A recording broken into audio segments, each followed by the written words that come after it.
નમસ્કાર મિત્રો, સ્વાગત છે બધા મિત્રોનો અમારી યુટ્યુબ ચેનલમાં। તો મિત્રો, તારીખ 2/8/2026 ના સોના ચાંદીના ભાવ કેવા રહ્યા તે જોઈએ તે પહેલા અમારી ચેનલમાં જે પણ મિત્રો નવા છે તે ચેનલને સબસ્ક્રાઇબ કરી લેજો અને ફેસબુક પેજના માધ્યમથી માહિતી જોઈ રહ્યા છે તો ફેસબુક પેજને પણ ફોલો કરી લેજો। ચાંદીની બજાર જોઈએ તો 1 ગ્રામ ચાંદી 235 રૂપિયા, 8 ગ્રામ ચાંદી 1880 રૂપિયા, 10 ગ્રામ ચાંદી 2350 રૂપિયા, 100 ગ્રામ ચાંદી 23,500 રૂપિયા અને કિલો ચાંદી 2,35,000 રૂપિયા સુધીના ભાવ રહ્યા હતા।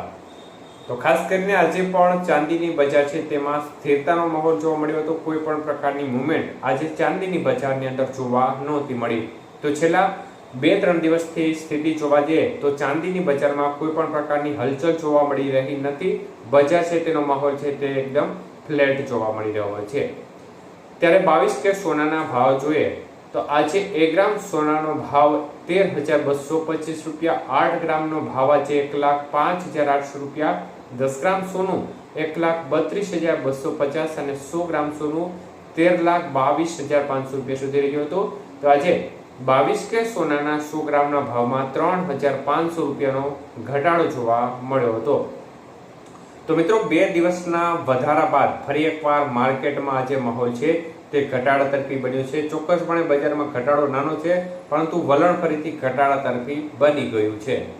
24 કે સોનાના ભાવ જોઈએ તો 1 ગ્રામનો ભાવ 14,427 રૂપિયા, 8 ગ્રામ 1,15,416 રૂપિયા, 10 ગ્રામ સોનું 1,44,270 અને 100 ગ્રામ સોનું 14,42,700 રૂપિયા સુધીના ભાવ રહ્યા હતા। તો આજે 24 કે સોનાના 100 ગ્રામના ભાવમાં 3,800 રૂપિયાનો ઘટાડો જોવા મળ્યો હતો। તો મિત્રો, ફરી એકવાર બજાર છે તે ઘટી રહી છે। જોકે ખાસ મોટો ઘટાડો બજારમાં થઈ રહ્યો નથી પરંતુ સામાન્ય ઘટાડો જોવા મળી રહ્યો છે। ત્યારે 18 કે સોનાના ભાવમાં પણ ઘટાડો થયો છે। 1 ગ્રામનો ભાવ 10,821, 8 ગ્રામનો ભાવ 86,568 રૂપિયા, 10 ગ્રામ સોનું 1,08,210 અને 100 ગ્રામ સોનું આજે 10,82,100 રૂપિયા સુધીના ભાવ રહ્યા હતા। તો આજે 18 કે સોનાના 100 ગ્રામના ભાવમાં 2,600 રૂપિયાનો ઘટાડો જોવા મળ્યો હતો। તો માર્કેટનો ટોન ઘટાડા તરફી ચોક્કસપણે જોવા મળી રહ્યો છે। અન્ય તરફ ડોનાલ્ડ ટ્રમ્પ છે તે ઈરાનને ફરીથી મોટી ધમકીઓ આપી રહ્યા છે, જેના પરિણામ સ્વરૂપે માહોલ છે તે ફરીથી બગડે તે પ્રકારની શક્યતાઓ દેખાય છે।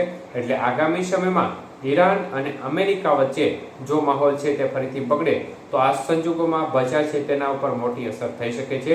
અન્ય તરફ ડોલર સામે રૂપિયાની સ્થિતિ જોઈએ તો ડોલર સામે રૂપિયો છે તે થોડું મજબૂત થઈને અત્યારે ખાસ કરીને 95 રૂપિયા અને 30 પૈસા આજુબાજુ મૂવમેન્ટ કરતો નજરે પડી રહ્યો છે।